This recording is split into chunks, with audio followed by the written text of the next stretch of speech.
Welcome back, my ownership babes. Today I'm going to talk about how I became a millennial that lives a work optional, retired from corporate America life, just living life on my terms.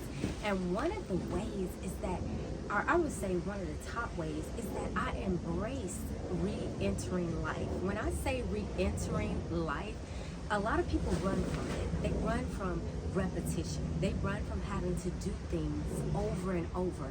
See, the only time in my life where doing things over and over really challenged me and it wasn't exciting was when I was not growing. If you are growing, then you are not dying. Then re-entering life becomes so exciting.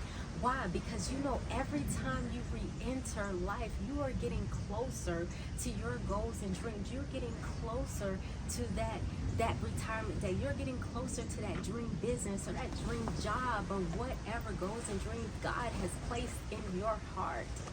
So re-entering life, a lot of people run from that. And they run from it because of the repetition side, having to do it again, having to do things over and over. It is okay, as I said, if you are growing through the process. So when I talk about it, and I took some notes here, and when I talk about the repetition side, I want you to think about this. Think about your most favorite book, whether you read it or you've heard of it before. If you were to read that book 5 or 6 times, I guarantee you, I'm probably 100%, and I know nothing's guaranteed, but I guarantee you that you will get something out of that book different 5 or 6 times. That is because it's depending on where you are in your stage in life. You'll see something and say, wow, I didn't see this the first time. And you maybe saw it the third time. See, that's how life works. As you are re-entering and you're going through repetition, you start to see things. You start to grab hold of lessons that become blessings that propel you forward in life. So you have to embrace that. It's so important. If I never would have embraced re-entering life, if I never would have embraced repetition, if I never would have looked back and said, guess what, God, give me that same courage, that same strength you gave me in that prior situation so that I can handle this new situation in life. See, if I'd have never been able to do that, I'd have never been before you living the life that I'm living. So let's talk about obstacles. What are some things that can truly stop you from re-entering life like you should? And there's only one thing in my opinion, and it's you. No one can stop you but you. Your thoughts have to be positive. When you have negative thoughts and you have draining environments, people that are draining from you and they're not, energizing you, those will cause obstacles. Those things will prevent you. And I can't even say it's people, because we can't blame those people, because you have a choice to go in the opposite direction. But when it comes to your thoughts, you also have a choice to disconnect from those negative thoughts, but you got to know how to navigate through them. Are there negative thoughts? Yes, we have over 6,000 thoughts in our head every single day. So of course some of them are going to be negative, but you have to gravitate and motivate the most positive ones. You have to master that. How do you get better at anything? Repetition. You have to get better at the process. If you're having thousands and thousands of thoughts a day, the only way to get better at it is to practice it. So I challenge you with not being an obstacle to yourself and your life. You want to re-enter life at your fullest.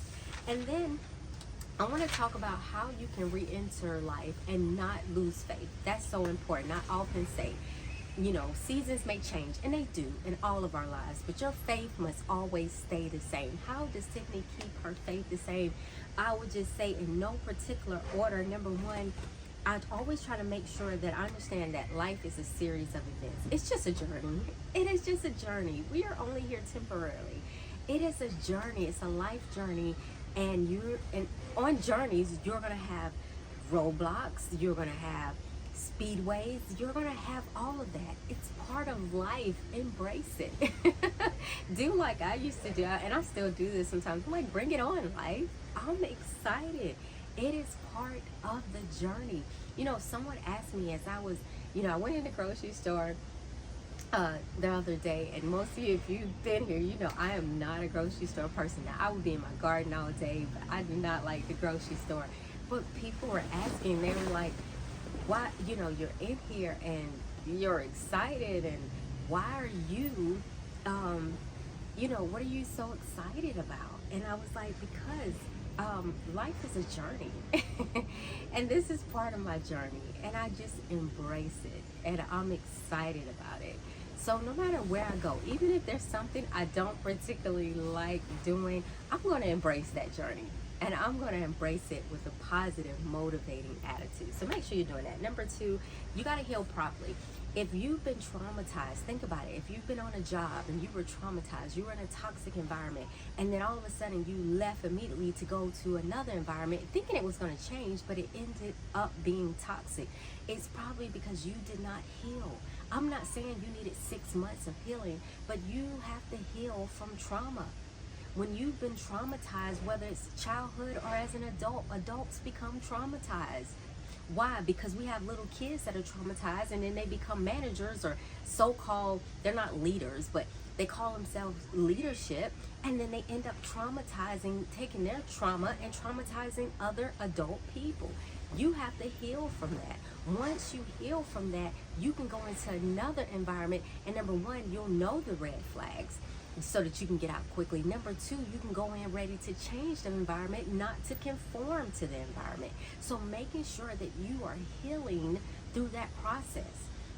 What does it look like? There's a lot of things. On this video, we really can't go into that as far as the healing side of it, but I just want to say you have to heal through it if you want to re-enter life and re-enter it at its fullest. Number 3, often ask yourself, what am I supposed to learn this time?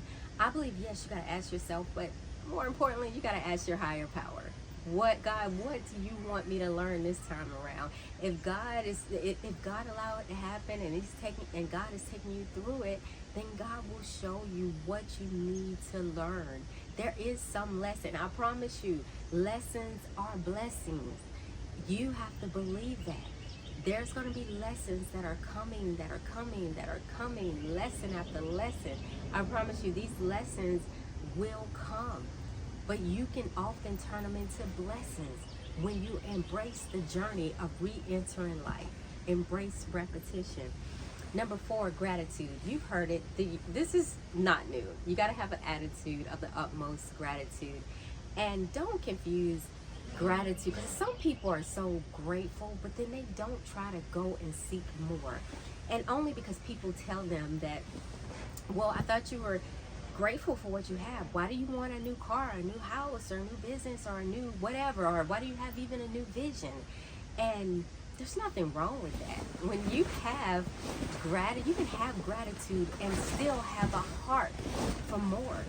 That's great. This is part of the manifestation process. This is part of the process of re-entering life, is that you re-enter grateful, but you're also wide open to receive more blessings. You can only you can only get more. I've often said this, you can only get more out of more, right? So if you want more, as you are giving more and more gratitude, you can get more things in life that you are grateful for. So gratitude is key. And lastly, as I said, in no particular order, but this is definitely important, and I know I've said it all throughout, but you got to meditate, you got to pray, you got to connect with your higher power. That's the bridge to your blessings. That is the bridge, is that connection to God, that connection to whatever your higher power is. I know some of you might say, I don't do that thing. I don't know what that thing is. I just know the thing called God was my bridge to success. It was my bridge to retiring from corporate America. When they made the decision, I agreed with the decision. We both agreed it was time for me to separate from corporate America. Guess what? God was the bridge in that. Even though they agreed, the company agreed, I agreed, guess what? God connected that and put me on a path to greatness, a path where now I can wake up and live the life I want to live. I can get before you when I have time and just bless you with what God has given me. God has been that bridge to having a work optional life. God is that bridge to making sure I've become totally debt free. I'm saying these things definitely not in an impressive way, but just so that you truly understand that the bridge to it all has been my higher power. So wherever you are, connect, meditate, pray it through, and you will get there. But embrace the journey to re-entering life. Embrace the journey to repetition, and just watch how your life changes in an amazing way.